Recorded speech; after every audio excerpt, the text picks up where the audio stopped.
Welcome to the Integrated Schools Podcast. I'm Andrew, a white dad from Denver. And I'm Val, a black mom from North Carolina. And this is a Big Tent, parent voice for public education. Val, I think we have a first today. Okay. An interview recorded from the Senate building in D.C. That's pretty cool. Which is pretty cool. That is pretty cool. Keri Rodrigues, who is the president of the National Parents Union, was able to join us in a brief break between meetings with senators and House members and came on to talk to us about Parent Voice. That's right. I had not been familiar at all with the organization. And so I came into this conversation just really curious about her stance and what she thought about and what she was trying to advocate for all students. Yeah. So for people who don't know, the National Parents Union started in 2020, sort of a collection of organizations that were working to harness parent and caregiver voice.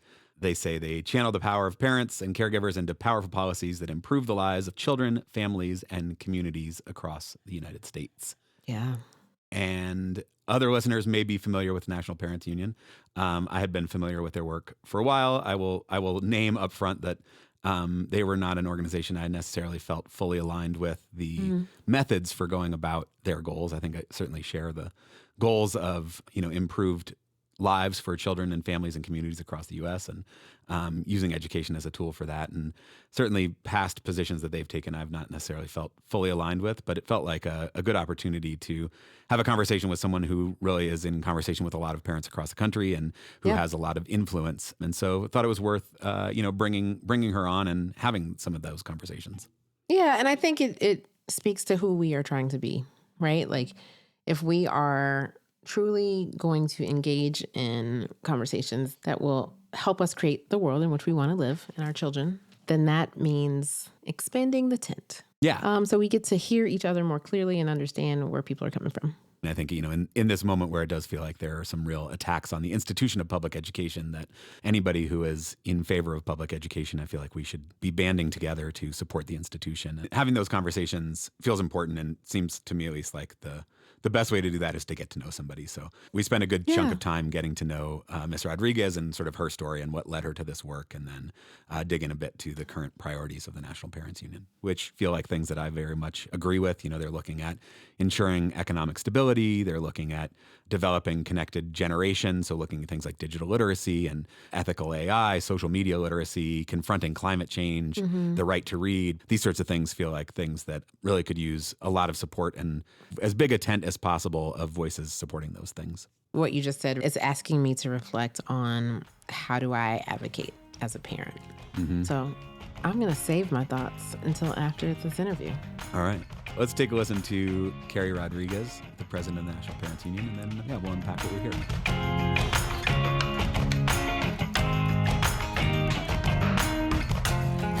My name is Keri Rodrigues. I'm Matthew, Miles, and David's mom, and I'm also the president of the National Parents Union. And we're the united modern voice of American families. We have 1,800 affiliates in all 50 states, Washington, D.C., and Puerto Rico, and represent about 1.8 million families across the country. Amazing. And how did you find yourself as the co-founder and president of National Parents Union? Well, I have been a community organizer my whole life. And before that, I was a girl who liked to organize other girls to go fight. I actually come from some direct lived experience around some of the issues and challenges that we are trying to face for kids and families across this country. And I always say, when I was young, I used to organize girls to go fight. And now I'm an old lady and I organize old ladies to go fight. But I use my power for good now, and not to cause bad trouble, but good trouble. So I, was working in politics. I was a community organizer, and I worked for SEIU for a long time. But at the same time, my oldest son, who is now a senior in high school, was diagnosed with ADHD and autism. And I was thinking, you know what? And this is scary for me as a young single mom, but I teach other people who go and advocate. So God has given me the right kid and has given this kid the right mama because I know how to advocate. And only then did I find out how little power and agency that parents really have in education and politics. But when I get mad, I organized, and I founded Massachusetts Parents United about 12 years ago. Where we started organizing in my community, and then it grew to 5 communities, and now it's up to 37 communities across Massachusetts, and it's the largest parent advocacy organization there. And almost 7 years ago, we convened in New Orleans and founded the National Parents Union, where organizations like mine, which are these pockets of parent power across the country, came together, 185 of them, and voted to start the National Parents Union. And ever since then, we have been off and running. Who poured that into you? Why was your response to organize, to bring people together rather than, I don't know, get down and depressed, get cynical? Why harness power and bring people together to try to change things? Well, to be honest with you, this is kind of a legacy that has been a part of my family. I grew up at my grandmother's knee, and she was an organizer in Democratic politics after immigrating from Madeira. And part of my family comes from Madeira, part is from Venezuela. And she would host cafecitos at her house and engage people. And so I just grew up knowing that was normal and watching mamas and grandmamas come together. And when something was happening, they would band together and they would figure it out, and they would resource share and knowledge share. Like, they didn't formally call it that, but that's just what community did. So I just assumed that that's how things worked. And so it's really a part of my DNA. And I've never been one who has been able to stand by and watch, people face injustice and not say something about it. And the other piece of that just comes from my own faith. I'm a Roman Catholic, and I'm very devout in my faith. And to me, I've got really clear marching orders in terms of what we're supposed to do in this world. And so that also is a very important part of why I do this work. National Parents Union is focused on empowering parents. Like you said, it took getting into the system to realize how disempowered parents often are in education. Why parent voice? Like, why is it important? There's real expertise in education, in teachers, and building administration. What's missing if we only focus on experts of teaching and running schools and ignore parent voice? What gets lost in that? Well, listen, there are folks in this conversation who are experts on education, but you're missing the expertise of the folks who are experts on the actual children. And that is the missing piece of this puzzle, because we bring a different lens and a different perspective. Because I have a lot of respect for educators and their training, and especially, the level of education they achieve. Like, I have a GED from Boston Public Schools. Like, that's it for me. I'm an expert in organizing and hard work, but it's a little bit of a different trajectory. But when we talk about education and wanting to get our kids to the outcomes that we desire for them, the fact of the matter is we have a vested interest in your success, but we also have to deal with the consequences of your lack of success. So while I appreciate the expertise, I think we're missing some pieces of the puzzle and some things that parents and families need to bring to it so that you can fully understand the context of what we're bringing. And instead of us fighting each other, working together collaboratively. Because often, you hear this indictment of parents as if we don't care, or we're not helpful, or we're not doing our part. Like, there's always this passing of the buck and the blaming of us, where, I'm a person, that is a parent, yes, but I'm also a former student that was underserved in a previous generation. And I'm not that unique. The idea is, like, all of a sudden, parents are supposed to show up without any of the history and the knowledge of our own personal lived experiences, and the expectation that on top of being the backbone of the American economy, going out there working in Donald Trump's economy right now and making sure we can feed these kids, keep them safe, have them have a place to live, like, all of those things are really difficult right now. Then as soon as I'm done, I got to pick up these kids. I have to be a literacy tutor. I have to be tracking every piece of their social media and influence. I have to be an expert on mental health support. Like, there is a lot that we throw at parents. So I think that if you want us to be that key piece of the team, so you got to be a friend, you got to be understanding, and you actually have to also understand the things that are important to us and that we're concerned about as well. Have you had any examples of a true collaboration and partnership with educators of your children, or that you've seen in your communities and your organizing? Yeah, I do think that especially over the past 5 years, we have seen the emergence of, instead of having these transactional relationships, much more transformational relationships. I don't think that we're doing it at scale. I think that oftentimes it is still a fight where we are having to organize and push in. We're seeing some areas where we're seeing, superintendents and state chiefs, and even on the federal level where I'm here in the US Senate, people willing to hear parents, but we got a lot of work to do as well. Right now in schools, we do have lots of parent advocacy groups that seem to be advocating for less inclusive, less equitable systems. Okay? And I'm thinking specifically of book banning, anti-SEL, social emotional learning. Do you feel like the tactics should be the same for parents, regardless of what they're advocating for? I got to be honest, I've been on the front lines of this stuff for a real long time and have actually debated Moms for Liberty at the Reagan Presidential Institute and gone toe to toe and counter protested them, in Philadelphia and ran a lot of that organizing effort. The first thing that we need to do is and understand the conditions that we created that made it possible for this hate campaign to happen. Mm. Unfortunately, we have a lot of folks in education who view relationships with parents and families as a transaction, and they don't want to hear from us. We don't have meaningful engagement with them. It's not a transformational relationship. It's a box checking activity. And when parents are concerned about something or have questions about something, we're not willing to hear them out. And in fact, we're willing to dismiss them, ignore them, shut them down. And, what we really saw was the ability for groups like Parents Defending Education and Moms for Liberty to really rise as a result of the pandemic. And in that moment, what ended up happening is a lot of disrespect to parents and families, just shutting them down, not engaging us in conversation, saying, tell me what you're concerned about. Why is this so important to you? Like, let's have a thoughtful, collaborative conversation about how you feel about school reopening.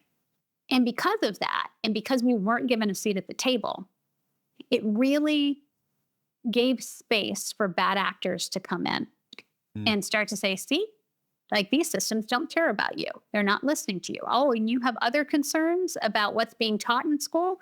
Well, see, they won't talk to you. They won't engage with you. Because there's kind of an evolution to this stuff. It was school shutdowns, and then it was masking, and then it was vaccines, and then it was book banning. So from where I sat, what I saw was, these actually weren't parent groups that were set up. This is part of a political hate campaign that was taking advantage of parents who were deeply concerned that their kids were not all right. They were filled with pain and anxiety and worry and frustration because they're watching their kids fall apart and they're not being heard. Now, I am happy to report that the Hechinger Report put out an article doing an examination about the status of Moms for Liberty. They just hosted, their annual retreat, and they couldn't even fill a ballroom anymore. And the people who they did fill it with are not, parents and families who actually have kids in the districts. So it's quite clear that this hate campaign is losing steam, as they do, because campaigns that are fueled by hate, they run out of steam. Campaigns that are in movements that are built on love, it's a very, very different thing. Which is why I am hopeful that groups like mine and the National Parents Union, NCLD, the Center for Learner Equity, all of these beautiful groups that are doing work that is based on trying to improve the quality of education for our kids, based on the urgency that parents feel because we deeply love our children, have a much more sustaining capacity. This was part of a long-ranging campaign to gin up culture war issues that really tugged on the fear and anxiety that parents have, and the fact that we just don't engage them in a way that's respectful. And people who are ignored are going to lash out and unfortunately do things that are pretty toxic. I appreciate the nuance in this conversation. I'm thinking about it as a parent, as an educator, former teacher, works in a couple of different educational institutions. As a parent, I felt that I had the most influence and power when my kids went to the school district in which I was teacher of the year, right? Like there was a certain level of respect there that other teachers, administrators paid to my kids because of the status that I had there. And then when we moved to a new school district, I felt all of that disappear, and I was fighting for my kids. I've had conversations with other educators about this before. We have to continue to be honest with ourselves about what we're doing right and what we could do a lot better, because we do want true partnerships with our parents. And I think we got to get honest about that, you know, and I think that's what keeps us back. And it's frustrating for parents or families because there are a lot of folks that have invested a lot of time and resources and have done a hell of a job of creating this perception that like every teacher is Florence Nightingale. And educators are human beings. You know, they have personality conflicts with people that they don't like, including children. You know, which blows my mind. You know, what makes me so sad about what you just said, and I think what we all have to acknowledge is, you know, I work with parents all the time. I have my own kids' IEP meetings, but I go every week with parents across the country into their IEP meetings because it keeps my talent sharp, and I want to see it from that perspective. But I'm the nuclear option. And listen, if you make me mad, I'm going to put you on blast in Boston Globe and the New York Times. But not every parent has that ability. And it shouldn't require that. And you shouldn't have to call in a nuclear option to make that happen. And you shouldn't have to work at the school or at the district and be known to be able to get, you know, justice for your kid and make sure that they're in a good environment. Because imagine what it's like for a parent. Like, my children, that's my heart outside my body, you know? And to leave your child with people that you know don't like them very much. Like, honestly, that's what brought me in this work. Because when my Matthew was in kindergarten and they were putting him in a redirect room that looked like a cinder block cell because they weren't giving him the supports he needed in his IEP. And I was sitting at the end of those IEP tables. And, you know, me with my you know, GED from Boston Public Schools and all these people who have master's degrees and they're experts and they're supposed to tell me what to do. I don't know what to do. Like, I'm trying to be here to make sure my kid gets helped. But you know where I do have that a lot of these folks at the fancy degrees didn't have? I do have really high emotional intelligence. And man, I could read at that table that the folks around there just couldn't stand my kid. They were fed up. And it scared the hell out of me having to leave this precious boy who was 6 years old with people for 6.5 hours a day that I wasn't sure if they liked him. Oh man, warm. Did that ever break my heart and fill me with anxiety? So you bet I'd come in with my dukes up because I didn't trust him with my baby. And that's what we ask parents to do all the time. And many of them don't have the agency and the privilege that you and I do to know the inside game or to be able to make a call and put pressure on folks. You shouldn't have to do that to make sure that your kid is safe every day. You talked about trust. What are some ways in which that trust can be built between families and educators? I think what's really important is acknowledging the perspective and the lens of parents. You know, I think we have this idea of who we think parents are and what they care about. I can't tell you how many times I've been a fly on the wall in some of these rooms listening to people say, like, these parents, they don't show up. They don't follow through. They don't engage. And a lot of the time it's because we have this preconceived notion about what engagement's supposed to look like. And often that is through a lens of white supremacy. It is through a lens of all of these other things, not understanding like what modern American families look like. You know, I don't know any family right now that doesn't, like, if you're lucky enough to have two parents in the house, they both have to work. And they probably both have to work until about 6 o'clock. And then they've got all this other stuff happening. Like, I'm not sitting at home every day waiting for you to call me and giving me my assignment about what you want me to do with my child every night. Like, life is lifing out here. I have met thousands of parents. Every corner of this country, I have yet to come across a mother or a father who does not love and care about their child. I just don't know them. I've never met them. Half the time, they don't even know what they should be doing because they've never experienced it themselves. And so when you're not telling us what we need to know, you're not giving us good information, you're not making it actionable and saying how we can help. Like, we're not educators. You guys are the educators. We're willing to help you, but you gotta help and tell us what you need us to do.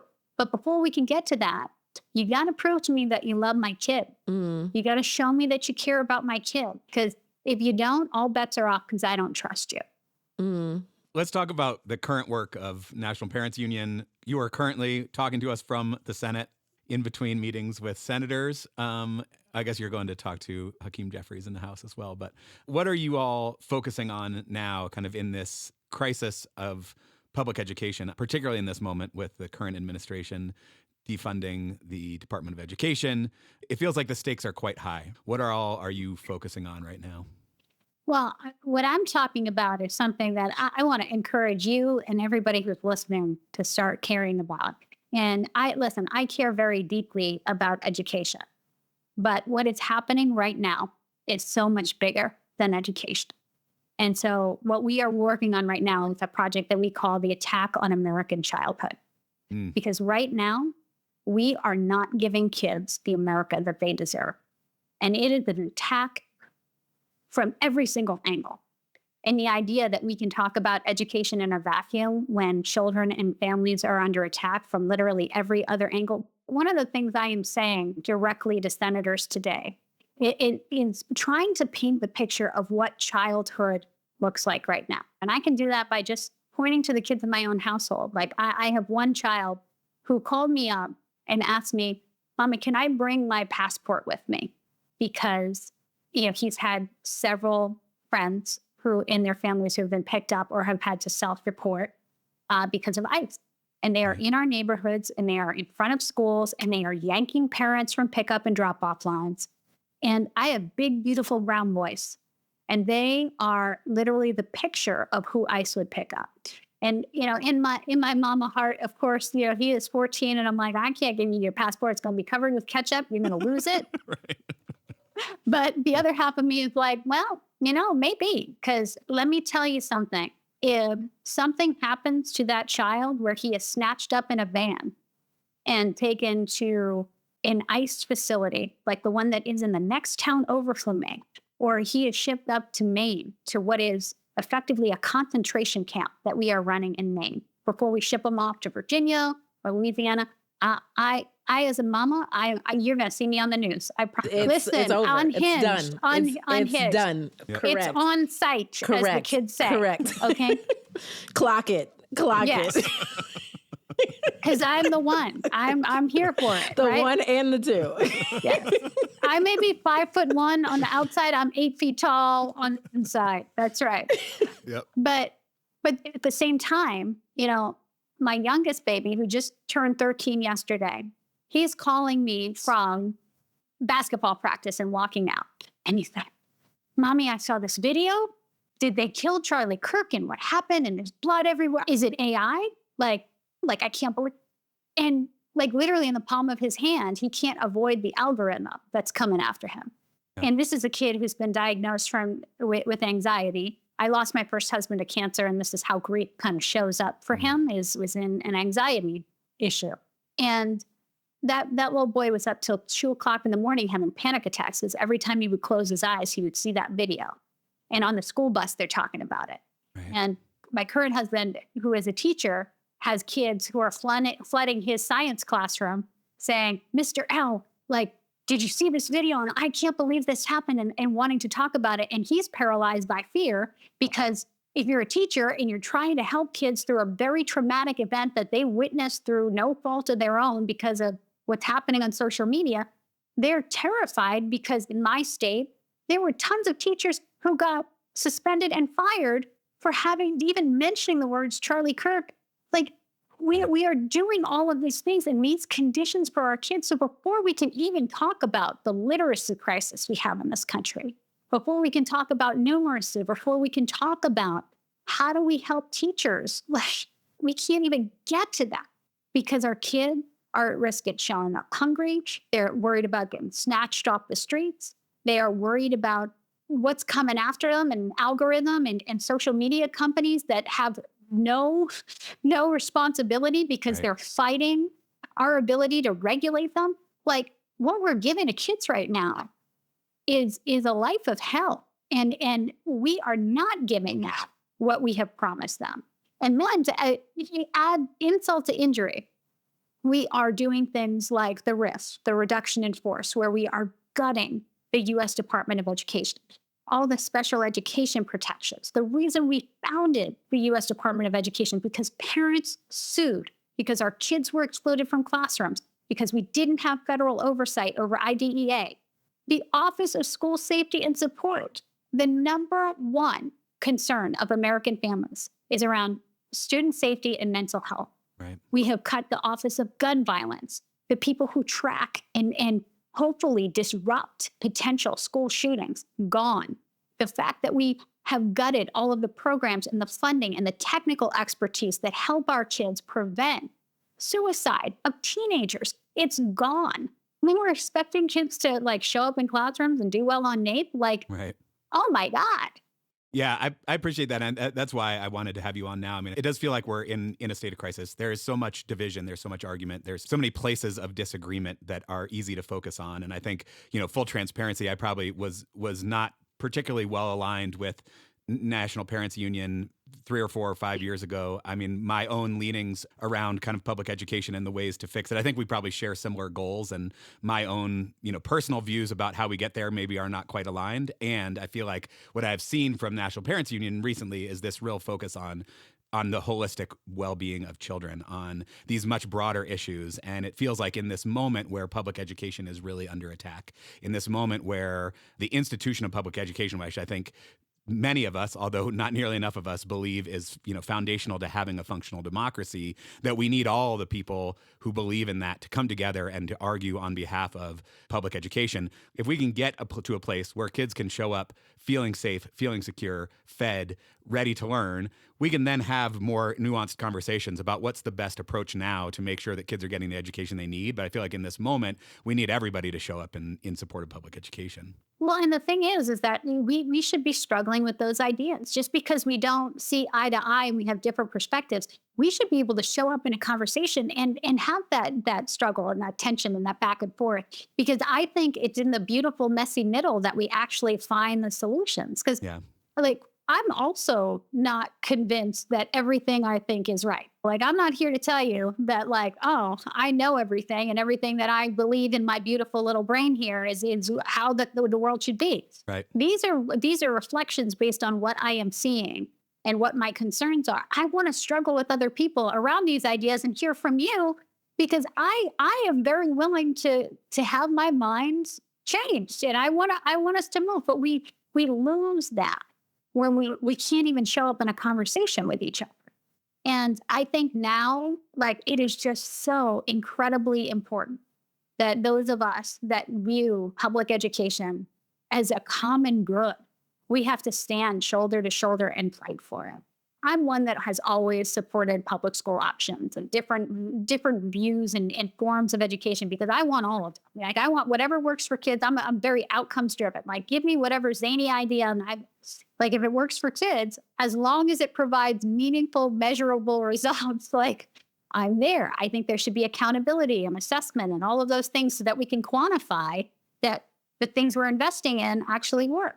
But I also am not so convinced that the way we assess kids or what we're measuring are the right things. And I want to get into those things. But if we don't talk to each other and we act as if we're mortal enemies, I actually believe that people who don't always agree with every idea that comes out of my brain, I don't think that they hate kids. I don't think they're trying to destroy public education. I think we got to tell me what you know. Tell me what I don't know, so that we can actually get to what we're trying to do, which is get to a better outcome for kids. Right. And if the institution of public education gets dismantled, then our conversations are useless, right? We can sit over in the side and argue about, the values of market-based approach to school improvement or not.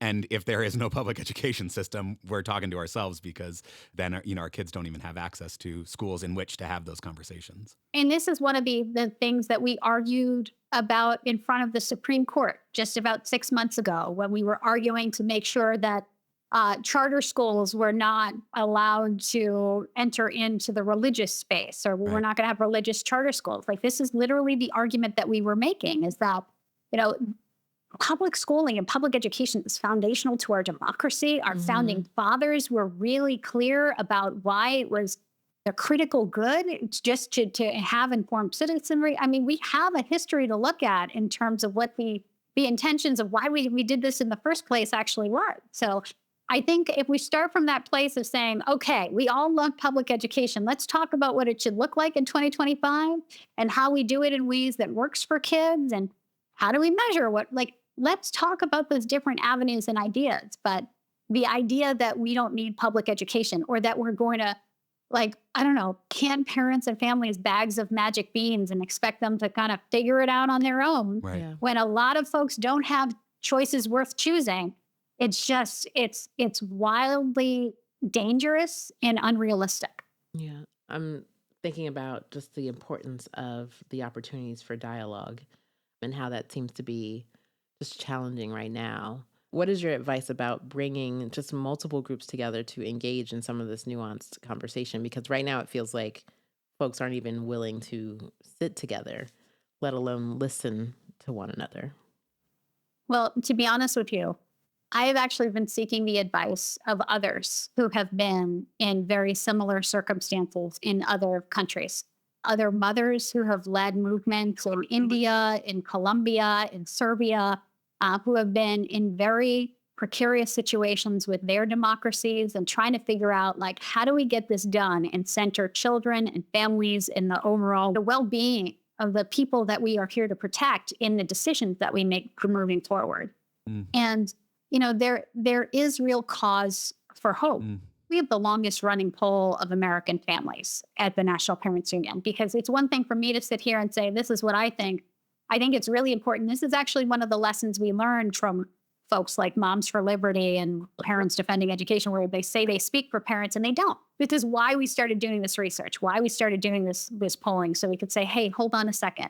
Absolutely not. You represent maybe 8 to 11% of American families, but the vast majority of us don't want to teach hate and aren't behind that ideology. But we're asking folks, what are the priorities? We have to make progress for kids under any and all conditions, including political conditions. And there are things that we collectively could be doing. There are bipartisan points of agreement around things that are really important that we should be doing in this moment, that are apple pie and ice cream, things like addressing the literacy crisis in this country. And what we're proposing is a literacy moonshot, where we want to get kids to 80% proficiency by 2035. We think it's an all hands on deck moment. We need big money. We need big ideas. We need teacher support. One of the things that we learned is about professional development. Everybody's talking about the science of reading, but at the science, so you've got to actually make sure we support teachers so that we have implementation and ongoing observation and all the things that we need to know to get kids to where they need to be. If we all collectively viewed that as being, this is what we're going to focus on, 89% of American families support that. It is across the board. So what I'm here, part of my job here is going and talking to Republicans like Bill Cassidy and saying, hey, you're a dyslexia dad. Literacy is really important to you. It's really important to us too. So instead of us fighting because you think I'm a Democrat and I think we're a Republican, why don't we come together as special ed mom, dyslexia dad, with a big problem that we're going to fix together? Another issue, and it comes up in polling again and again and again, is that we think that teachers need to be paid well. And so we're calling for an $80,000 minimum salary for every teacher in America. And we think that this is good for a whole host of reasons. I know. Cue the applause. Yeah. So, but I know it sounds like a really radical idea, and people are like, $80,000. Where are you going to get all this money from? Oh my God. Well, actually, for half the cost of what we just handed to Argentina, $20 billion, we could get this done. Yeah. Right. And we could get the literacy project done for literally what we decided to give to Argentina on a random Tuesday afternoon. So don't tell me it's too expensive. Yeah. And 86% of American families support that. And that is something that is bipartisan.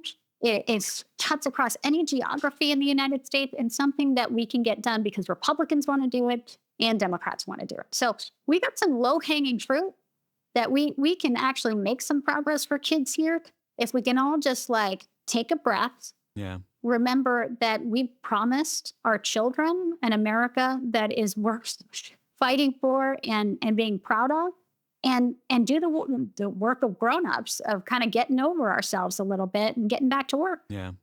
Bill Cassidy and I, when we first started out, President Biden had appointed me to the National Parent and Family Engagement Council. This was during the Moms for Liberty. They were really upset that they weren't on it and we were on it. So he and Tim Scott, there was a group of like 5 senators that sent a letter to the president of the United States accusing me of not being a real parent, being a dog mom, not having human children. So I swore up and down that I would burn that office down before I would work with that man. And now, we're homies. Yeah. Because we were able to find common ground. And listen, I love to fight, and I am petty Betty over here. I can hold a grudge forever, forever. And we were able to find some common ground around this stuff. And he's passed 2 Senate resolutions where we've had bipartisan support talking about the literacy crisis and saying that invest in programs and strategies and put real money behind it. Mm-hmm. So it is possible, even with folks you want to throw down with, to find that common ground, for sure. I like Petty LaBelle. Girl. What can parents do now? Like, where should people who care about public education, who care about democracy, who are concerned about the state of affairs right now, where's the best place to channel our energy in this current moment? I know it's going to sound silly, but it's picking up the phone and getting to your email and getting in the ear of Congress and your senator. They really do listen to their constituents. I love being in the Senate. I'm starting to learn my way around here a little bit, but I need help. I need more mamas to roll up with me to tell their stories. And half the time they do it better than I ever could. So if there's an opportunity where you can invest a couple of days, get involved with the National Parenting Union, we're going to bring you down here so you can go and have that direct conversation. Because let me tell you something. I have seen literal U.S. senators chasing some of our parents down the hallway because they couldn't believe that, somebody we had flown in from Alaska, from Wisconsin, from Nevada, from Florida was actually here in the building because these are community leaders. And they were like, oh, Miss Johnson's here. I was like, oh, no, you don't need to talk to a staffer, honey. I'll talk to you because these are folks that are so well respected. So when you show up in this building, they're going to want to talk to you because hearing from their constituents is so important. So don't feel powerless.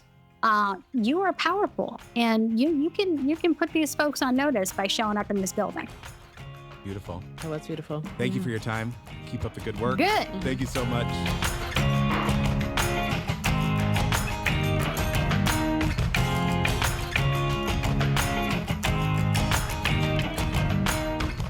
So, Val, what'd you think? So I feel like I'm holding multiple identities in this conversation. I think I started probably listening as an educator, wanting to hear what a parent organization really felt was important to them. Yeah. And, throughout the conversation, I would switch between educator and parent. And one thing that I found myself wondering is, what are my own expectations of the power of my voice as a parent? Like, what do I expect? And I think there are a couple of things that come to mind. I expect to be respected. Yep. I expect to not seem like a burden. Yeah. I expect to receive open communication.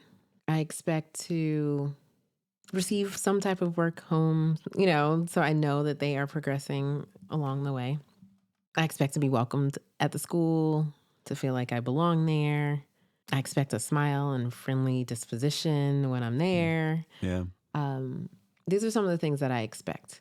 And, it bothers me that some parents don't feel like that when they are entering a school building. Yeah. Because I don't think that is common, whether that's because of a racial identity, a learning difference, a language difference, right? I know every parent doesn't feel that way when they enter a school building. And I don't know that there has been a place truly where educators and parents, just as a whole, that we've been socialized about what those expectations a parent can have. The system's not set up to create that or demand that or hold school leaders accountable for that piece, I think. No.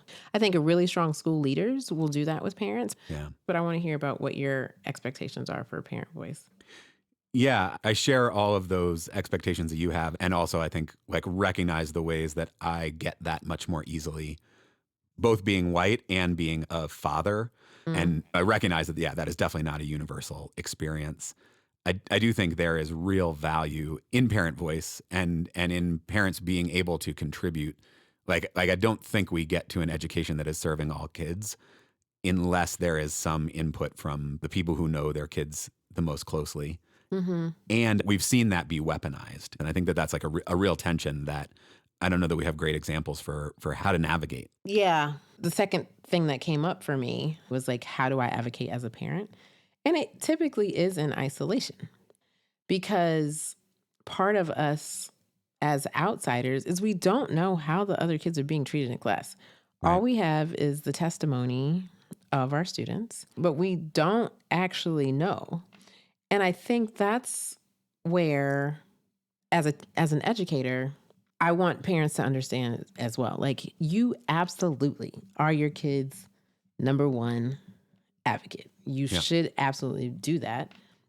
And your kid's not the only one in my class, right? So the accommodations that I am making, I am trying to make so that every kid has the best situation. I'm going to teach anti-racism because I don't want any students in class to be a victim of racist ideas, right? That's what I feel like I have to do in order to hold space for everyone in that class. And I don't know that that is always considered when parents advocate for their child. I mean, that's one of the tensions more broadly in the country, is like, how do we balance out comfort and how do we come together to agree on what things are important and all those things? Is another place where schools provide an opportunity at least to have like a little mini version of it if we can do it well, And so I think there is real power in organizing parents to come together and advocate for things that they know are good for their kids. And there's real danger when those advocacy efforts are focused on a small, narrow subset of students, or are focused on, protecting students at the cost of other students, or treating discomfort as something to be avoided at all costs. Yeah. It's a hard line to walk, I think. I feel like teaching anti-racism specifically is one example, felt necessary because the conversations weren't always happening at home, right? Because I am the only or their first Black teacher. Right. Because they might say something that they didn't realize was potentially biased or harmful or prejudiced. And so it felt like I can do my part to help them be better humans. Right. Right? Yeah, and I think that that's the starting point for so many of these conversations. And then the question is like, can you as a teacher do that couched in love? Can you do that couched in the same respect that you expect as a parent showing up in the building for all the kids? And I think when you do that, like everybody comes out stronger. Again, like the school is a great place to have these conversations. We've got kids who are different from each other, who are all in the same space. And if we can create a space where you can have a conversation like, hey, this idea that you just presented here is problematic in some way, not because you're problematic, not because I'm mad at you, not because you should have known better, but because here's this opportunity to learn. The stakes are much lower than when you have that conversation in your workplace. The stakes are much lower than you have that conversation, in your city council. And so there's this opportunity to do that if we are coming from this place of love. I think one thing that I really appreciated about Ms. Rodrigues is she identified these real fears that parents have, these real pain points that parents have. This idea of your heart walking around outside of your body, of putting your little baby in a place where the teachers don't like them is terrifying to you. And there's a way that real legitimate fear can be weaponized. And we can say, here's the easy solution, which is you get to choose everything that your kid ever learns. And that actually doesn't set us up to live in a society together, right? Like that's not actually the way we have a functioning democracy. And so when we can create schools that can hold those spaces, when we have teachers who are empowered to hold those spaces and to do it in a thoughtful way, then everybody comes out ahead. And that's not like taking away something from some kids and giving it to others. That's rather creating an environment that actually benefits every kid. Yeah. You mentioned functioning democracy and the need to practice these skills to be a functioning democracy as early and as often as possible. Yeah.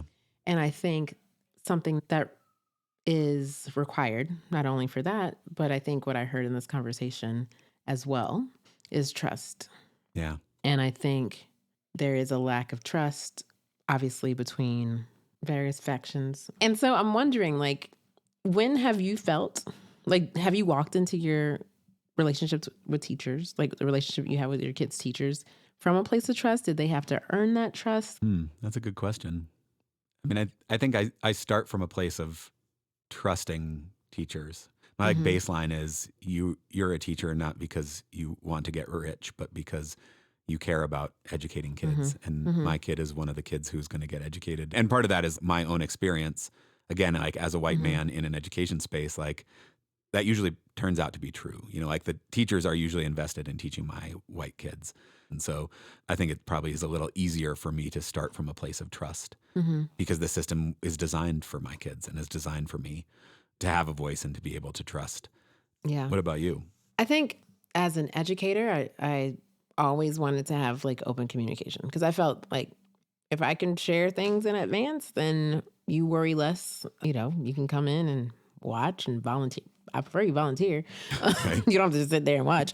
Right. And so I think that helped my parents feel more confident and trust me more. And then whenever you have your kids come home and say awesome things about their teacher, then you know you're on the right track, right? Yep. As a parent, I default on trust. And though I will say, if I see you got some room for growth pedagogically, I know what I have to do at home, right? And that feels okay, and that feels like my responsibility. Me, like, forcing a teacher to do what I think they should do, I don't think it's just a fruitful way to do it, right? And so if I don't trust a teacher, every day we talk about what you're doing in class, and every day I'm refuting anything that sounds ridiculous and is a lie. And so then the lesson becomes, how do you navigate that type of human in your life moving forward? Because you will meet those humans all the time, right? Not just in school, but like for the rest of your life. I mean, again, like a skill set that is worth developing your kids is like a critical thinking and not a blind trust in authority, a respect for authority, but not a blind trust in authority. And I think that's the other piece that gets a little easier as your kids get older and have multiple teachers is like, oh yeah, yep, your science teacher this year, I'm not sure that I'm like fully on board with them. You're still going to go. You're still going to do your work. You're still going to learn the science. You're still going to be respectful. And we're going to talk about some of those outside things and make sure that you're not only getting those messages. Correct. And I think that is like the position that I have assumed, but it just seems like natural because I don't think I ever expected, back to the expectations, I never expected, and this might be my positionality as a Black woman, to be able to walk into an institution and say, hey, I don't really like what you're doing. And so I'm going to need you to change that and that. And that, and that, and that, and that. And if you don't, I'm going to burn it all down. So I think there's a lot of value in teaching your kids how to navigate those teachers that aren't the most magnificent. Yeah. And I think the flip side of that, like you don't walk in expecting that the school is going to cater to your every whim. Is also that you don't walk in expecting that any school you're just going to like hand your kids off and they are going to take care of everything for you. Correct. You know, that like we can hand our kids off 8 hours a day and they will learn everything that they need to know about the world. There's another piece that I really appreciate about National Parents Union's current policy focus is like the rest of the world impacts schools all the time. And like so often education conversations are held in a silo as if the 8 hours a day that the kids are in school are the only things that exist for our kids. And we know that the outside world has such a big impact. And so this idea that we are not giving our kids the America that we promised them is not just because some particular thing is not happening in a school building, but is because there are these broader societal forces that are, you know, working against that, from ICE raids to poverty to social media to AI to the algorithm. Like all those things are impacting our kids across the board. And so I appreciate their kind of focus on these big picture well-being issues that if we don't get right, it's very hard to imagine a school being able to be successful.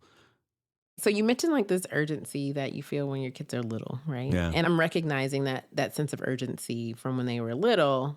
And I felt like super impressionable, right? Especially with like the authority figure of their teacher. For sure. And it is true, as they have gotten older, I'm like, all right, you got this. You know, I've taught you to make good decisions and you are actually demonstrating that. And so maybe I can worry a little bit less, you know? I think the same fears will continue to happen as a parent. They just kind of shift, you know. They look a little different, yeah. But it's really interesting because I don't think I'd thought of it that way. Like we often think of like the stakes getting higher the older the kids get. You know, okay, fine, like elementary school, but like once they get to middle school, now the academics start to really matter more. Like some of that is true, but I do think there's a lot of things that temper that fear as your kids get older. One is like they don't just have one teacher.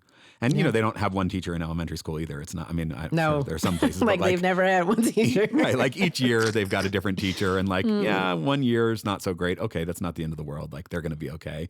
Yeah. But like they get into middle school and then they get into high school and they've got a bunch of different teachers. And it's like, yeah, all right. So like for 46 minutes a day, you've got this one mediocre teacher. That's not really the end of the world. Right. I would rather they be better, but like we can make it. They're going to be fine, you know? Yeah. And they get their own sense of agency much more. And so you start to trust more and more that they are able to differentiate between a good teacher and a bad teacher in a way that a first grader, you know, you're not telling your first grader like your teacher is a mediocre teacher because they've got to go spend all day, every day with them. And I do Mom think says you're mediocre. my mommy, right. But yeah, there's like a natural fear, particularly like, you know, your first kid, your stakes feel lower with your second kid because you're like, oh, like as it turns out, you like, bounce. You guys are far more resilient than I thought. Kids are designed to deal with first-time parents, as it turns out, and like all these things that I thought mattered actually probably don't actually make that much difference, as much difference as I thought they did in the end. And yeah, that is interesting. That is interesting. My only other note is, and be honest, do you think we have a bipartisan path to the future that we want? That's tough because I think like one answer is like nihilistic and the other answer is naive. I do think there's like truth to the overwhelming support for teachers and the overwhelming support for the importance of teaching our kids to read. I appreciate these big policy priorities that MPU has right now, which is a moonshot around literacy, because I feel pretty convinced that if all of our third graders could read the way that we want them to read, that would make a huge difference for our education system. And so like investing meaningfully in that feels like it is worthwhile. And a, you know, starting salary of $80,000 for every teacher in the country, like for the cost of half of what we sent to Argentina, like I am fully on board for both of those policy priorities. And that does feel like something that certainly has bipartisan support, you know, across the country. And, you know, if National Parents Union can gather enough bipartisan support from our representatives to make that happen, I think that would be a real win. Yeah. I'm like you, like if I don't believe that there's a bipartisan path, then what am I even doing? And I think what keeps me connected to the possibility is that I do understand the fear associated with leaving your kid in a place that you're worried that they won't get the best that they can possibly get. I totally understand that. And I want my kids to read, right? Like you said, literacy is something we can all get our minds around. There's never in the history of education has ever been a time where there wasn't a debate around the purposes and practices that make the most sense for the most people. Some would argue that it is to be a place where we teach democracy. Right. You know, and some would argue it's a place where we teach people to get jobs. Yeah. And I'm greedy. I want both. Right. Yeah. I don't think we have to choose, actually. If we do the democracy piece right, we actually have better jobs to offer to everybody. Correct. Right. That sounds great. That sounds great. Yeah. I want you to be a good citizen and I want you to be able to feed yourself so I can stop. You know, I don't think we'll stop the debates. I think there's things that we can all agree around. And I will tell you, it goes back to our title, that we have to have a tent big enough for all of these ideas to fit. Yeah. Without feeling like we have to squish any of them out because they are not our ideas. Or that we have to squish ourselves in ways that we lose sight of the things that are actually important to us or the values that we actually hold. You know, I think the tent can be big enough for us to be our full selves and for other people to be inside the tent as their full selves. And where are the things that we agree on? And that's why, you know, I appreciated Ms. Rodrigues coming on and you know, sort of sharing the work of NPU because I think there is real value in that big tent, in having everybody who is, you know, fighting on behalf of public education, on behalf of teachers, on behalf of these foundational pillars of democracy, being unified in those things that we do agree on right now because the attacks are so real. Yeah, no, I'm really glad we had the conversation. Yeah, me too. Listeners, would love to hear what you think. Where do you fit in the big tent? Do you feel like you belong in it or not? Send us a voice memo. speakpipe.com/integrated schools, speakpipe.com/integrated schools. We would love to hear what you think. Also, if you want to continue to support our work, we would really appreciate that. If you go to integratedschools.org, you can see a big red donate button. Please click that button. Sign up for, a donation. It could be one time. It can be ongoing. It's going to a good place. Absolutely. Those recurring donations are how we keep this whole organization floating. So we are grateful for those. Correct. You can also join our Patreon, patreon.com/integrated schools. We've got another happy hour coming up soon. We've got transcripts. We've got facilitation questions. We've got great stuff for you there over on Patreon. We'd be grateful for that support as well. Also, please, please, please, I think this conversation was so rich because we had so many different ideas going, and we want you to continue to share and engage in other ideas that you might not be able to get in your bubble. So share it out, talk to people, and interrogate your own thinking. What are your expectations for parent voice? How do you advocate as a parent? How do you build trust? I think these are all really important ongoing conversations that you can also engage with educators who teach your children. Absolutely. Really grateful to Ms. Rodrigues for coming on. Grateful, as always, to you, Val, for being in conversation with me as I try to know better and do better. Until next time.